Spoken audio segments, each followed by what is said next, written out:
Todas as cartas de amor são ridículas.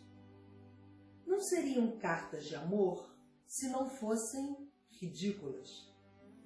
Também escrevi em meu tempo cartas de amor, como as outras, ridículas.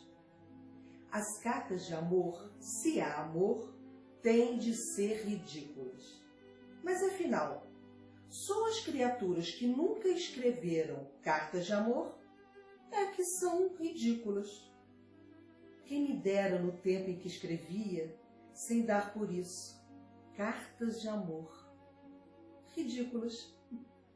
A verdade é que hoje as minhas memórias dessas cartas de amor é que são ridículas. Todas as palavras esdrúxulas, com os sentimentos esdrúxulos, são, naturalmente, ridículas.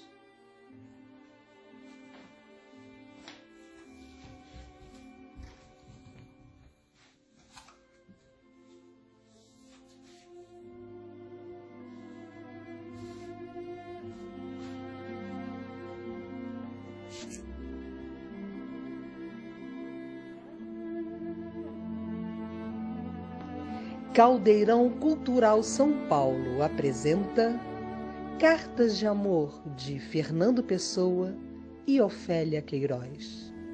Eu sou Érica Colares, atriz, e vou iniciar mais um evento do Caldeirão Cultural, terceira edição, Live Show.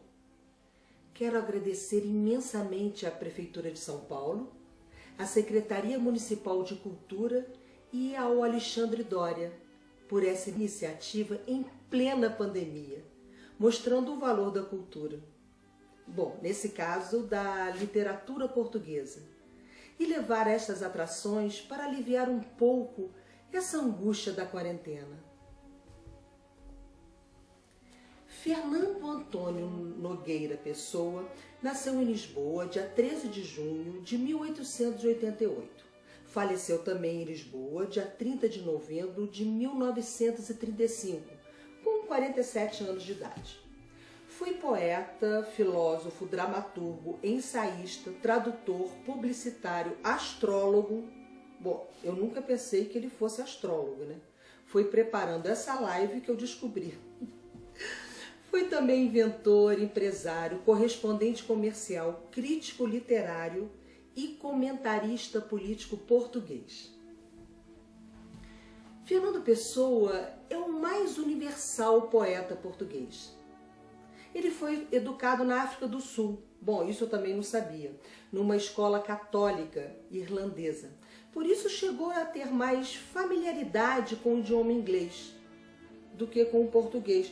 Inclusive, seus primeiros poemas são nesse idioma. Fernando Pessoa traduziu várias obras em inglês para o português, como as de Shakespeare e Edgar Allan Poe, e as obras portuguesas de Antônio Boto e Almada Negreiros para o inglês. Enquanto poeta, escreveu sob diversas personalidades, chama-se heterônimos. Seus alter egos eram Ricardo Reis, Álvaro de Campos, Alberto Caeiro. Mas vamos falar de uma história de amor entre Fernando Pessoa e Ofélia Queiroz. Contam-se 51 cartas escritas pelo poeta Fernando Pessoa para Ofélia Queiroz, entre março e novembro de 1920, conhecido como a primeira fase do namoro, e entre setembro de 1929 e janeiro de 1930, conhecida como a segunda fase. Já da autoria de Ofélia Queiroz, o número de cartas é bem maior. São 129 cartas no total, além de 2 telegramas de parabéns, sendo a carta mais antiga de 1919.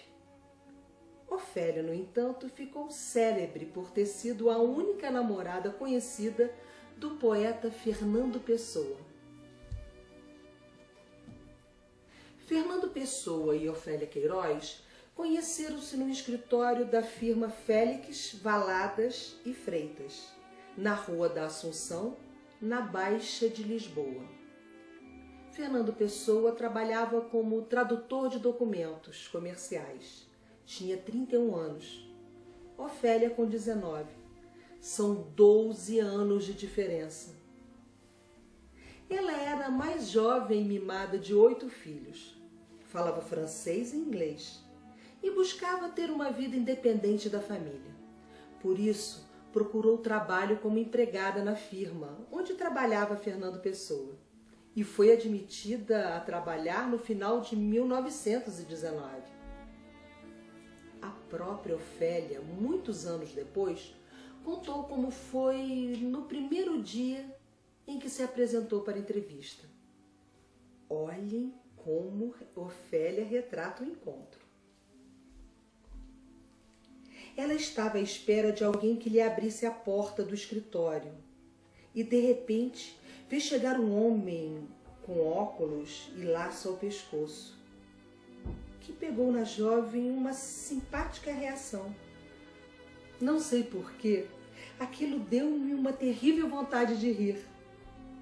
Não sabia que aquele homem se iria tornar daí a pouco tempo num seu colega, sua paixão. Pelas palavras de Ofélia, também conhecemos as circunstâncias do primeiro beijo. Estávamos em início de 1920 e, de repente, sozinhos no escritório, sem eletricidade, por causa de um problema técnico, os dois tiveram a primeira ocasião de intimidade. E o poeta não deixou passar em vão. Ligou um candeeiro de petróleo, aproximou-se da mesa onde Ofélia costumava trabalhar e, à espera que a eletricidade voltasse, declamou para ela versos de amor do Hamlet de Shakespeare, dedicados a Ofélia, personagem feminina da trama. Ó, querida Ofélia, meço mal os meus versos, careço de arte para medir os meus suspiros, mas amo-te em extremo, ó, até o último extremo. Acredita? E Ofélia descreveu a cena. Fernando beijou-me apaixonadamente como um louco. Ofélia voltou a casa, comprometida e confusa. E foi assim que começou o namoro. Um namoro feito de beijos, sim, mas também de passeios por Lisboa e de cartas de amor. Meu adorado Fernandinho, é meia-noite, vou deitar-me, mas creia que sempre pensando no meu amorzinho. E ele estará também pensando no seu bebê? Naturalmente não. Estou triste e aborrecida, como deve calcular, pois acabei há pouco de falar com o rapaz e ouvir sempre a mesma coisa que me faz pensar muito no meu Fernandinho, no amor que lhe tenho. E se será bastante sincero o amor que diz dedicar-me? Se merecerá o sacrifício que estou fazendo? Estou desprezando um rapaz que me adora, que me faria feliz e que eu sei muito bem as ideias dele por mim. Quer dizer, ela estava dispensando uma pessoa que já falou que queria casar com ela, né? Sei o que tencionava fazer com a minha pessoa. E diga-me agora francamente, sei eu alguma coisa do Fernandinho? Já alguma vez me disse as suas ideias, o que pensa fazer de mim? Não. Não sei nada. Sei apenas que o amo e nada mais. E isso não é o suficiente. Não me tenho eu entregado inteiramente ao meu Fernandinho? Que recompensa me dará? Vou-lhe ser franca. Receio muitíssimas vezes que esses seus transportes de amor sejam de pouca duração, que um dia se sinta já aborrecido e me despreze depois, lhe eu provar que o meu amor é sincero. E diga-me, meu amorzinho, não me acha com razão de pensar o que penso? Terei eu de si a recompensa que desejo? Receio que não terei, visto nunca me ter falado nela. E se eu tivesse a plena certeza que nunca teria, juro-lhe, meu Fernandinho, que preferia afastar-me de si para sempre, embora com grande sacrifício, do que pensar que nunca serei sua e continuar com o que se passa. Se o Fernandinho nunca pensou em construir família e nem pensa, peço-lhe por tudo, pelas felicidades da sua mana, que me diga por escrito, que me diga as suas ideias sobre a minha pessoa. E não se esqueça que tem me dito muitas vezes que não me ama, que me adora. Por quê? Porque se não forem as que tanto desejo, prefiro romper para sempre a minha amizade. Viver completamente na incerteza mortifica. E eu preferiria a desilusão a viver iludida. Agora, se o meu nininho tem para o bebê as ideias que ele deseja, de certo que o que estou escrevendo vai magoar. Mas oxalá que o magoasse, porque eu depois lhe saberia pedir perdão. Já há muito tempo que estava para lhe dizer isso, mas nunca tive coragem suficiente ou a disposição precisa. Mas não podia passar sem lhe falar, sem lhe fazer sentir, porque eu na incerteza não quero continuar. Quero saber com que fim o Fernandinho diz amar-me e quer que ame. Mas tenho esperança no seu amor e anseio resposta, por de certo é que a desejo.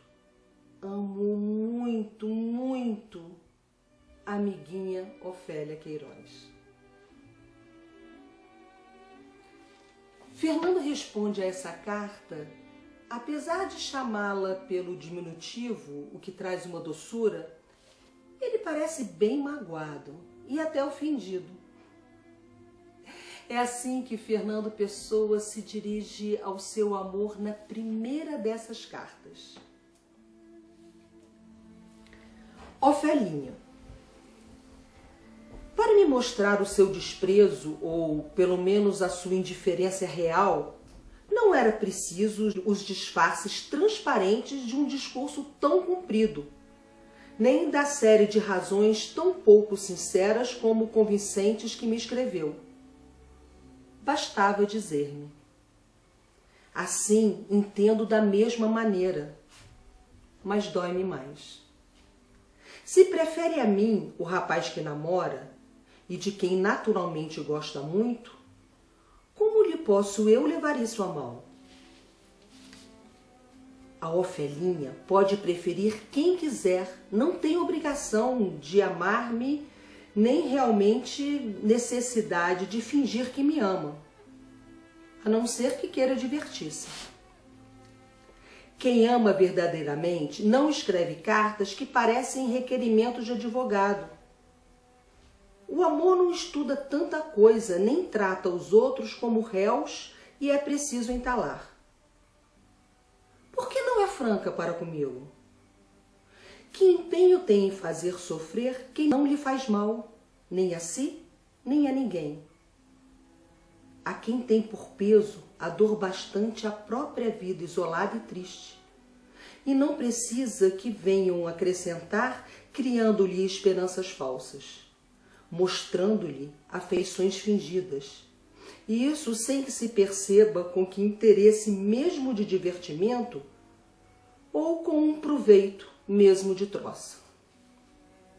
Reconheço que tudo isso é cômico e que a parte mais cômica disso tudo sou eu.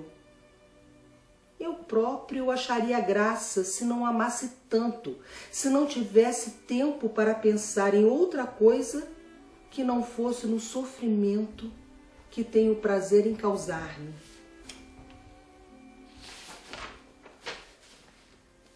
sem que eu, a não ser por amá-la, o tenha merecido.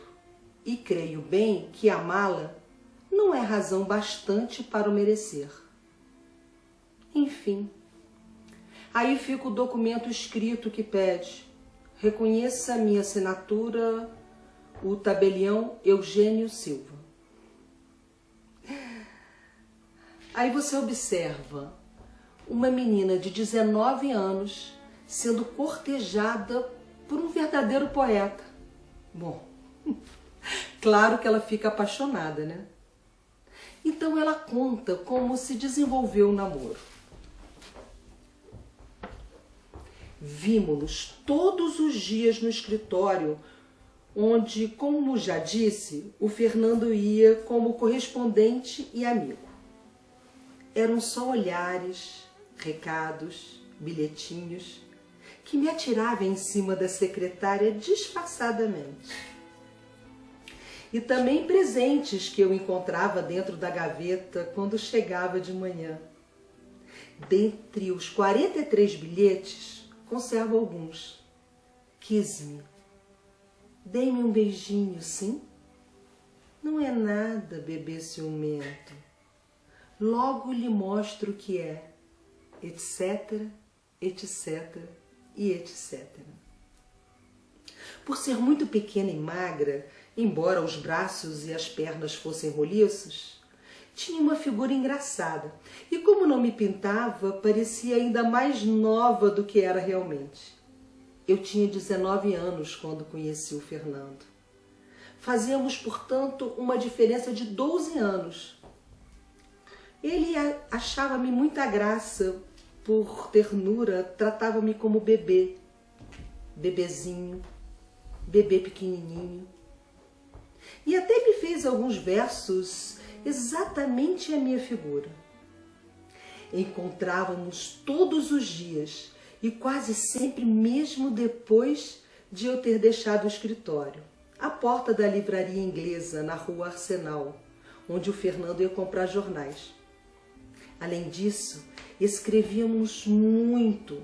As cartas eram entregues normalmente pelo grumê do escritório, o Osório. Entre março e abril deste ano, deixei o escritório. O Fernando acompanhava-me todos os dias para a casa da minha irmã no Rosário. Pouco tempo depois, mudei novamente de emprego. Fui então para Belém, para uma companhia de material de aviação como tradutora. O Fernando ia me buscar todos os dias, conversávamos durante o trajeto do carro elétrico. Em maio de 1920, o Carres entrou em greve por uns dias e passamos a fazer o percurso de comboio, para que meu pai não soubesse que eu saía com o Fernando. Ele apanhava o comboio no Cais do Sodré e eu em Santos. Assim, conversávamos até Belém. Não digo namorávamos, porque o Fernando não gostava, conforme já contei. Quando acabou a greve, ia buscar-me à tarde, como de costume, e víamos de elétrico para casa, mas como ele achava que o trajeto não era suficientemente longo, dizia a brincar: e se fingíssemos que nós enganávamos e nos metesse num carro para o Poço do Bispo? Os dois estavam realmente apaixonados. Em 5 de abril de 1920, ele escreve: meu bebê pequeno e rabino, cá estou em casa sozinho, salvo o intelecto que está pondo o papel nas paredes. Pudera. Havia de ser no teto ou no chão. E esses não contam. E conforme prometi, vou escrever ao meu bebezinho para lhe dizer pelo menos que ela é muito má, exceto numa coisa, que é na arte de fingir, em que vejo que é mestra. Sabes? Estou lhe escrevendo, mas não estou pensando em ti. Estou pensando nas saudades que tenho do meu tempo de caça aos pombos. E isso é uma coisa, como tu sabes, como que tu não tens nada. Foi agradável hoje o nosso passeio, não foi? Eu estava bem disposto, e tu estava bem disposta, e o dia estava bem disposto também. Não te admires de minha letra estar um pouco esquisita. Há para isso 2 razões. A primeira é que este papel, um único acessível agora, ser muito corredio e a pena passar por ele muito depressa. A segunda é de eu ter descoberto aqui em casa um vinho do Porto esplêndido, do qual eu abri a garrafa e que já bebi metade. A terceira razão é haver só 2 razões e, portanto, não haver terceira razão nenhuma. Quando nós poderemos nos encontrar a sós, em qualquer parte, meu amor? Sinto a boca estranha, sabes? Por não ter beijinhos há tanto tempo. Meu beber para sentar ao colo, meu beber para dar dentadas, meu bebê. E depois o meu bebê a mal e bate-me. Corpinho de tentação, te chamei eu. E assim continuarás sendo. Mas longe de mim, bebê. Vem cá. Vem para o pé do nininho. Vem para os braços do nininho. Põe a tua boquinha contra a boquinha do nininho. Vem. Estou tão só de beijinhos. Quem me dera ter a certeza de tu teres saudade de mim a valer. Ao menos isso era uma consolação. Mas tu, se calhar, pensa menos em mim que no rapaz do gargarejo, e no DAF, e no guarda-livros do CDIC, e mamamá, mamamá, mamamá. Açoites é que tu precisas. Adeus. Vou me deitar dentro de um balde, de cabeça para baixo, para descansar o espírito. Bom, assim fazem todos os grandes homens. Pelo menos quando tem, primeiro, um espírito, segundo, cabeça, e terceiro, um balde onde meter a cabeça. Um beijo só, durando todo o tempo que ainda um mundo tem que durar. Do teu, sempre e meu. E teu, Fernando, Nininho. Ofélia estava cada vez mais apaixonada e acreditava que Fernando também. Ela conta. O Fernando adorava-me e tinha uns repentes de paixão que me assustavam, mas ao mesmo tempo me divertiam. Por exemplo, um dia no escritório, o primo tinha saído e ele entrou no meu gabinete. Sem dizer uma palavra, pegou-me no colo, levou-me para outra sala, sentou-me numa cadeira e ajoelhou aos meus pés, dizendo as maiores ternuras. Outra vez, num desses ataques repentinos, estávamos nós na paragem do elétrico na rua S46 Bento. Empurrou-me para o vão de uma escada. Não percebi o que era, até pensei que fosse ele, pela sua timidez, tivesse visto alguém e que não quisesse que nos visse juntos. Mas sem eu esperar, agarrou-me com toda a força e beijou-me. Um beijo enorme, enorme. Ou então acontecia, estamos muito bem a conversar e de repente ele dizia uma coisa que não vinha nada com propósito, como por exemplo, chamar-me de ácido sulfúrico. Mas isso com a maior paixão. O meu pai nem sonhava que nós...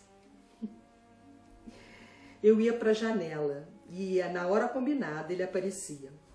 Passava no passeio da frente muito discretamente, como aliás procedia em tudo. Depois ia para a rua de baixo. Parece impossível um homem desses. Subia e descendo os degraus de todas as portas aos pulinhos, só para eu achar graça. Na segunda-feira, então, quando nos encontrávamos, comentávamos a cena e ríamos muito. Nota-se que as cartas têm um ritmo diário. Às vezes a carta era respondida no mesmo dia. Às vezes 2 cartas ou 1 carta e um postal no mesmo dia. Olha a intensidade do amor. É de uma autêntica conversa por escrito que dá continuidade à conversa falada dos encontros diários. Os dois sentem necessidade da presença de um do outro. Estão realmente apaixonados. Certamente é um namoro nada convencional para a época. Ele escreve: meu bebezinho lindo, não imaginas a graça que achei hoje à janela da casa da tua irmã. Ainda bem que estavas alegre e que mostrasse prazer ao me ver. Ele assina Álvaro de Campos, entre parênteses, e continua a carta como Fernando. Tendo estado muito triste e, além disso, muito cansado, triste não só por não poder te ver, como também pelas complicações que outras pessoas têm interposto no nosso caminho. Chego a crer que a influência constante, insistente e hábil dessas pessoas, não ralhando contigo, não se opondo de forma evidente, mas trabalhando lentamente sobre o teu espírito, venha a levar-te finalmente a não gostar de mim. Sinto-te já diferente, já não é mais a mesma que eras no escritório. Não digo que tu própria tenhas dado por conta disso, mas eu dei. Pelo menos julguei dar por isso. Oxalá me tenha enganado. Olha, filhinha, não vejo nada claro no futuro. Quero dizer, não vejo o que vai haver, o que vai ser de nós. E de mais a mais, o teu feitio de cederes a todas as influências da família e de em tudo seres de minha opinião contrária à minha. No escritório eu era mais dócil, mais meiga, mais amorável. Bom, enfim, amanhã passo a mesma hora no Largo dos Camões. Poderás tu aparecer à janela? Sempre muito e teu, Fernando. Então ela responde entrando na brincadeira do heteronômio de Fernando Pessoa. Fala de Álvaro de Campos como se fosse uma outra pessoa, que não fosse o próprio Fernando. Meu nininho adorado, não tornes a dizer que me sente já diferente. Por amor a Deus, Fernandinho. Tenha pena de mim, que sou para o meu nininho sempre, sempre a mesma. Enganaste, mas completamente mesmo. Quando me escreves outra carta, escreve de forma que não me entristeça e não queiras o Álvaro de Campos ao pé de ti. Tenho-lhe uma amizade. No dia 29 de abril de 1920, o Fernando escreve a ela: meu bebê mauzinho, e muito. Recebi ontem no aparato as tuas cartinhas, de 25 e 27. Uma de manhã e outra à tarde. Também passei o dia de ontem sem receber a carta tua. E muito desconsolado por isso. Ontem não houve meio de te escrever. Estou escrevendo hoje, dia 29, às 7h30 da manhã. Acabo de me levantar e estou aproveitando este sossego para escrever. Então, o meu bebê tem estado triste? O nininho também tem estado. E o nininho não gostou ontem de quando passou ter dado espetáculo por estar em várias pessoas. Não me opus a reparar quem eram. A outra janela, a janela da esquina. Apenas reparei que essas pessoas estavam a seguir os meus movimentos. Por essa razão, embora Tencione passar hoje ao meio-dia, como de costume, é possível que o faça só pelo passeio do lado da casa da sua irmã. Não tenho esquecido o retrato, mas tive sempre uma certa embirração por tirar retratos. Bom, em todo caso, tirá-lo-ei. Talvez meus irmãos mesmos o tirem. Hei de ver se posso passar hoje, os dias seguintes, mais uma vez no largo. Bom, não sei que horas, porém, e peço-te que não vá estovar o que tenhas que fazer, só por estar à janela ou ao pé da janela. Teria muita alegria em ver cada vez que passasse, mas não desejaria que interrompesse o seu trabalho para isso. Adeus, bebê pequenino. Muitos beijinhos do teu, muito teu, Fernando. Então temos neste namoro duas fases bem marcantes, muito diferentes e desiguais também. Na primeira fase, as cartas de Fernando Pessoa apresentam uma contenção e serenidade por oposição a uma Ofélia muito jovem, ingênua, algo atrevido nos seus arroubos de ternura e na verbalização erótica. Na segunda fase, temos um Fernando Pessoa menos transparente e talvez menos sincero nos seus protestos amorosos, por vezes perversos na forma que deixa Ofélia iludida. As aparições cada vez mais insistentes da figura fictícia do antipático Álvaro de Campos, para o desespero de Ofélia, é apenas um sintoma de que algo se desgasta entre eles. O heteronômio ou alter ego de Fernando Pessoa, o Álvaro de Campos, começa a interferir na relação. No dia 13 de maio de 1920, Ofélia escreve deixando claro que quer o afastamento de Álvaro de Campos. Ela não gosta dessa personalidade de Fernando Pessoa.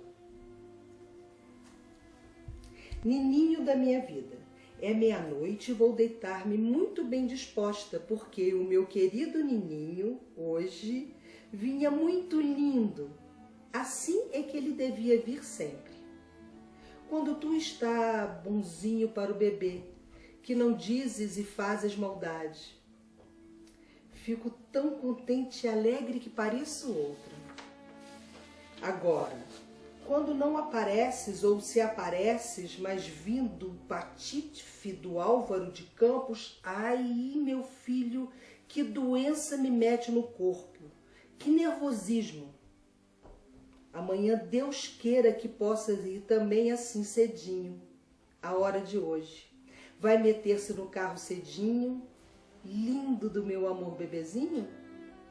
Hoje, quando vinhas bonzinho, porque o maroto do senhor Álvaro de Campos ainda chegou a entrar no carro, mas demorou pouco, felizmente. A minha vontade era comer-te com beijos, Fernandinho. Às vezes apetece-me tanto dar-lhe tantos beijos, mas não posso. E faz-me pena e saudade do tempo que lhes dei. Ele começa a esquivar-se. No dia 15 de outubro de 1920, ele escreve: Bebezinho, tem mais de milhares, tem milhões de razões para estar zangada, irritada e ofendida comigo. Mas a culpa mal tem sido minha, tem sido daquele destino que acaba de me condenar o cérebro, não direi definitivamente, mas pelo menos um estado que exige um tratamento cuidado, como não sei se poderia ter. Ele começa a dizer que está ficando maluco e vai ter que se afastar dela. Tenciono ir para a casa de saúde para o mês que vem, para ver se encontro ali um certo tratamento que me permita resistir à onda negra que está caindo sobre o meu espírito. Não sei o resultado do tratamento, isto é, não antevejo bem qual possa ser. Nunca esperes por mim. E se te aparecer, será de manhã, quando vais para o escritório no Poço Povo. Não te preocupes, afinal o que foi? Trocaram-me pelo Álvaro de Campos. Sempre muito teu Fernando.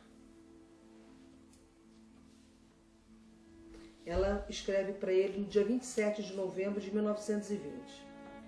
Fernando, já há 4 dias que não me aparece e nem ao menos se digna em me escrever.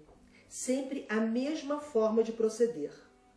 Vejo que não faço nada de si, porque compreendo perfeitamente que é para me aborrecer que assim procede, e que me terá mesmo chamado parva algumas vezes. Como o Fernando não tem motivos para acabar, procede então de forma que procede. Pois bem, eu assim não estou resolvida a continuar.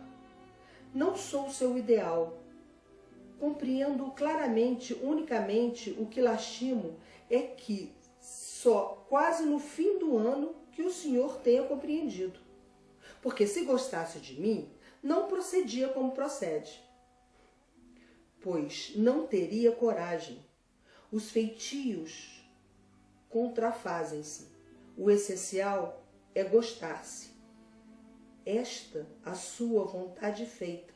Desejo-lhe felicidade. Ofélia. É de certo modo um sinal mais de uma separação inevitável. Por isso, as escassas cartas de Fernando Pessoa, que passa a preferir o telefone como forma de contato, denunciando o desejo de um compromisso menos formal e comprometedor, ou mesmo de um não compromisso, respondem às inúmeras e extensas cartas de Ofélia. A vivacidade do seu discurso descuidado transforma-se um pouco a pouco numa tagarelice. Ofélia não sabe o que fazer para preencher um vazio e enganar pateticamente o destino anunciado desde 1920. Ofélia começa a sentir o desprezo. Aos bebês, costuma-se torcer as vontades para não ficarem mal educados, não é? E como me chama bebê, nunca faço nem tenho o que desejo. Faço e tenho, em geral, só o que os outros desejam. Afinal, nem me pesei para não demorar mais. Agora vou tomar a minha farinha e vou deitar-me. Ai, se eu pudesse ser-lhe boa. Olha, já não gosto de si. Pronto. Não devia escrever-lhe. Se não fosse para dizer isso mesmo, nem lhe escreveria, até para o ano. Hoje eu estou vespa. Ele responde. Quer dizer, ele responde e continua seduzindo-a. Terrível bebê. Gosto das suas cartas, que são meiguinhas, e também gosto de si, que é meiguinha também. E é um bombom. E é vespa. E é mel, que é das abelhas e não das vespas. E tudo está certo. E o bebê deve escrever-me sempre, mesmo que eu não escreva, que é sempre, e eu estou triste, e sou maluco, e ninguém gosta de mim. E também por que é que havia de gostar? Parece-me que ainda lhe telefono hoje e gostaria de lhe dar um beijo na boca, com exatidão e gulodice, e comer-lhe a boca e comer os beijinhos que tivesse já escondidos e encostar-me ao seu ombro e escorregar para a ternura dos pombinhos e pedir-lhes desculpa, e a desculpa de se a fingir e tornar muitas vezes e ponto, finalité, recomeçar. Por que é que Ofelinha gosta de mim, meliante de um cevado e de um javado e de um indivíduo com ventas de contador de gás e expressão geral e não estar ali, mas na pia da casa ao lado. E vou acabar aqui. Estou doido. E estive sempre. E é de nascença, que é como quem diz desde que nasci. E eu gostava que o bebê fosse uma boneca minha. E eu fazia como uma criança, despia. E o papel acaba aqui. Acaba aqui mesmo. Isso parece impossível ser escrito por um ente humano, mas é escrito por mim. Fernando. As cartas ficaram escassas e a Ofélia perde completamente o controle. Olha só essa carta. Fez-me bem escrever-me, meu amor. Estava triste. Já havia 6 dias que não recebia cartinha sua. E ontem, para o cúmulo de infelicidade, não escreveu nem telefonou para o seu bebê. Estava tão triste, tão aborrecida, que achei melhor não escrever. Para quê? Uma carta alegre e de boa disposição não saberia escrever-lhe, porque quando passou das 8 horas, eu tive que me convencer que não me telefonaria mais. Não imagina como fiquei, Fernandinho. Fernandinho, pela sua saúde, não veja isso um simples capricho. Eu fiquei irritada. Não que eu queira exigir que o meu amor tenha a obrigação de me escrever ou telefonar. Não vejo por esse prisma. É porque gosto muitíssimo de si. Queria poder tê-lo ao pé de mim, para o ver, para lhe falar, para o afagar. E como nada disso pode ser, ao menos queria tê-lo com frequência. Ora, o dia tem tantas horas, assim ausentes um do outro, são multiplicadas. E quando não sei nada de si um dia inteiro, calcule como devem ser. São dias em que eu queria que não existissem. E que sobressalto em que ando todo dia. Cada vez que a campainha do telefone toca, o coração dá-me um pulo. Depois, é claro, tenho uma dessas desilusões. Fico nervosa para todo dia. Com a porta é a mesma coisa. Por este andar, arranjo uma doença cardíaca com certeza. Eu não queria ser assim, mas não me posso dominar. Sou de um nervosismo incomparável. Por vezes não sou eu que falo, não sou eu que ando, não sou eu que me governo em mim. No dia 9 do mês passado, faz hoje positivamente 1 mês, dia em que tive a alegria de receber das mãos do Carlos a sua bélica fotografia. Não consegui sequer um dia estar absolutamente serena.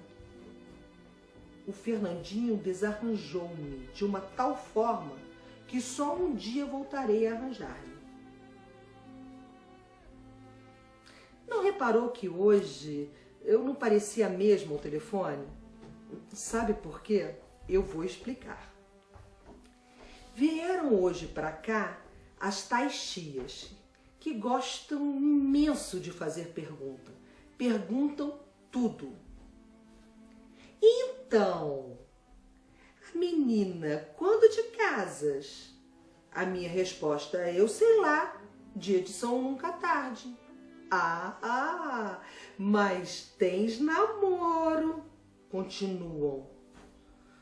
Não tenho, respondo com os olhos muito abertos. Vê lá se não nos querem dizer. Ora essa, então não lhes dizia, acrescento eu. Então, a mais velhota, que é levada da breca, aí já anda moiro na costa. Isso sim, disse eu, ninguém me quer. Pois sim, tu é que não queres dizer. Ô tia, então não lhe dizia, com uma vontade de rir por dentro.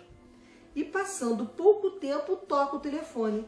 Quando a mais nova ia passar mesmo ao pé do aparelho, atendeu e depois voltou para mim com um certo ar. O teu namorado chama-te. Bom, é claro que eu queria dar a conversa um ar assim, mais simples, pelo menos evitar aquelas patetices que eu costumo dizer. Eu estava cheia de vontade de rir por ser tão depressa desmascarada. Não sei se chegou mesmo a perceber, mas ficaram desconfiadas. E a mais velhota, que é muito peluda, então... Mas eu fazia-me de desentendida. Depois de ir embora, é que eu ri à vontade. E a sua carta hoje? Ai, que maroto, meu Deus! Ainda bem que eu não sou a tal boneca. Não tem vergonha não, seu marotinho? Mas eu gosto tanto dele e das ventinhas menitas dele. Não diga coisas feias do Fernandinho, não. Não gosto de ler, nem de ouvir. Ele é meu. Não é, bonequinho? Então, o Fernandinho gosta das minhas cartas? Elas são tão incorretas, tão mal redigidas, mas são muito sinceras, que é o principal. Eu gosto também muitíssimo das suas, portanto, não esteja assim tantos dias sem me dar o prazer de as receber. O Fernandinho às vezes gosta de me fazer sofrer. Essa noite já não dormi tão bem como as anteriores. Estava tão triste sem saber nada de si. Recebi uma carta de Carlos em que me pede para lhe dar lembranças. E a sua Felinha já vai deitar, vai tomar a farinha e vai para a caminha. Não tenho quem me embale, e eu sou tão pequenina, nem que me acompanhe, e eu tenho medo do papão. Adeus, amor querido. Muitos beijinhos, dá muito e muita sua Ofélia. Esse Carlos que ela se refere é Carlos Queiroz, sobrinho de Ofélia Queiroz. Ele era muito amigo de Fernando Pessoa. No dia 27 de novembro de 1920, a Ofélia arrisca escrever uma carta para Fernando, dizendo exatamente o que ela pensa. Fernando, há 4 dias que não aparece e nem ao menos se digna a escrever-me. Sempre a mesma forma de proceder. Vejo que não faço nada de si, porque compreendo perfeitamente que é para me aborrecer que assim procede, e que me terá mesmo chamando de parva algumas vezes. Como o Fernando não tem motivos para acabar, procede então da forma que procede. Pois bem, eu assim não estou resolvida a continuar. Não sou o seu ideal. Compreendo claramente. Unicamente o que lastimo é que só quase no fim de 1 ano que o senhor tenha compreendido. Porque se gostasse de mim, não procedia como procede, pois que não teria coragem. Os feitios contrafazem-se. O essencial é gostar-se. Esta a sua vontade feita. Desejo-lhe felicidade. Ofélia. Mas o entusiasmo de Fernando Pessoa começa a esfriar. A carta de ruptura que o poeta escreve em novembro de 1920, com seriedade e sinceridade, antecipa em muitos anos a afirmação de uma incompatibilidade radical. 29 de novembro de 1920. Ofelinha, agradeço a sua carta. Ela trouxe-me pena e alívio ao mesmo tempo. Pena, porque essas coisas fazem sempre pena. Alívio, porque na verdade a única solução é essa. a não prolongarmos mais uma situação que não tem já a justificação do amor, nem de uma parte, nem de outra. Da minha, ao menos, fica uma estima profunda, uma amizade inalterável. Não me nega a Ofelinha outro tanto, não é verdade? Nem a Ofelinha, nem eu temos culpa disso. Só o destino teria culpa, se o destino fosse gente, a quem culpas se atribuíssem. O tempo que envelhece as faces e os cabelos, envelhece também, mas mais depressa ainda, as afeições violentas. A maioria da gente, porque é estúpida, consegue não dar por isso e julga que ainda ama porque contraiu o hábito de se sentir a amar. Se assim não fosse, não havia gente feliz no mundo. As criaturas superiores, porém, são privadas de possibilidades dessa ilusão, porque nem podem crer que o amor dure, nem quando o sentem acabado. Se enganam tomando por ele a estima ou a gratidão que ele deixou. Essas coisas fazem sofrer, mas o sofrimento passa. Se a vida, que é tudo, passa por fim, como não há de passar o amor e a dor, e todas as coisas que não são mais que partes da vida? Na sua carta é injusta para comigo, mas compreendo e desculpo. De certo escreveu com irritação, talvez mesmo com mágoa.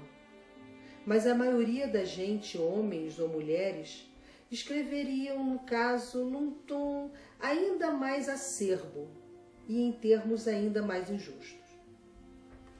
Mas a Ofelinha tem um feitio ótimo e mesmo a sua irritação não consegue ter maldade. Quando casar, se não tiver a felicidade que merece, por certo que não será sua culpa. Quanto a mim,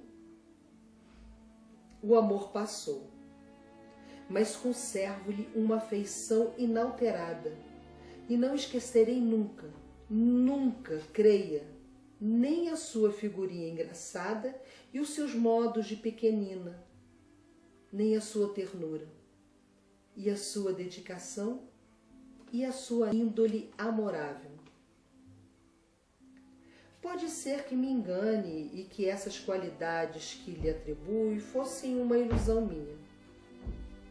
Não sei o que quer que lhe devolva, cartas ou mais.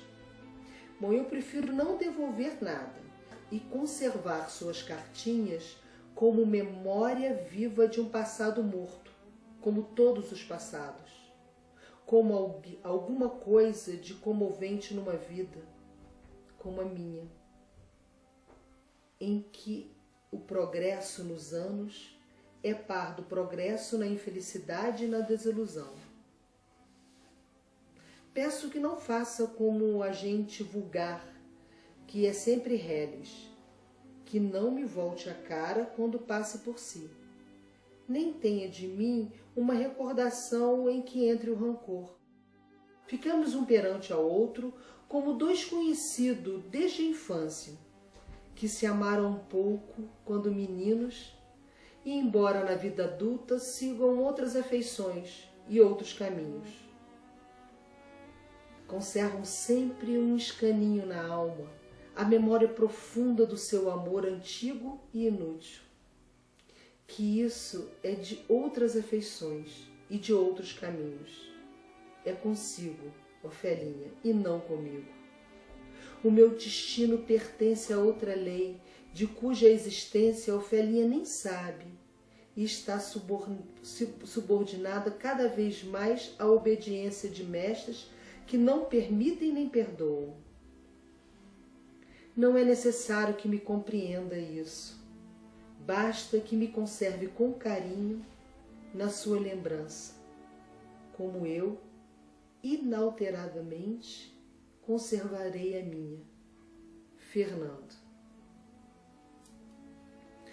Ela responde 2 dias depois, no dia 1º de dezembro de 1920. Fernando, é ainda debaixo da impressão dolorosa em que me deixou a leitura da sua carta que lhe envio essas palavras. Os meus receios e as minhas crenças íntimas não me tinham enganado. Vejo que estava afeiçoando-me a um deles antes que brincam de afeição pura. São capazes de se cansar para poder torturar corações das pobres raparigas. Procuram poder namorá-la, não por afeição, não por simpatia de esperança, não por interesse, ainda nem mesmo por capricho, mas apenas porque lhes apetece de afligir, incomodar ou torturar quem não, entanto, nunca pensou nele outrora, nem sequer o conhecia. Isso é belo, é sublime, é grande. Pelo que respeita às minhas cartas, poderá guardá-las como deseja, embora elas sejam demasiado simples. Enquanto a mim, não deixarei de futuro de aproveitar-me dessa lição. Fez-me conhecer até que ponto a sinceridade de um homem descreve a sua simpatia e a sua afeição, o seu amor. Todas as suas esperanças futuras para com raparigas inexperientes ainda. Uma senhora da minha amizade dizia há dias estas palavras. Uma mulher que acredita numa só palavra do homem não passa de uma pobre pateta. Se algum dia virem algum que finjas levar aos lábios uma taça envenenada por sua causa, entorne-lhe depressa na boca, porque livrará o mundo de mais um impostor. Rimo-nos todos. Afinal, ela tinha razão. Ofélia. PS.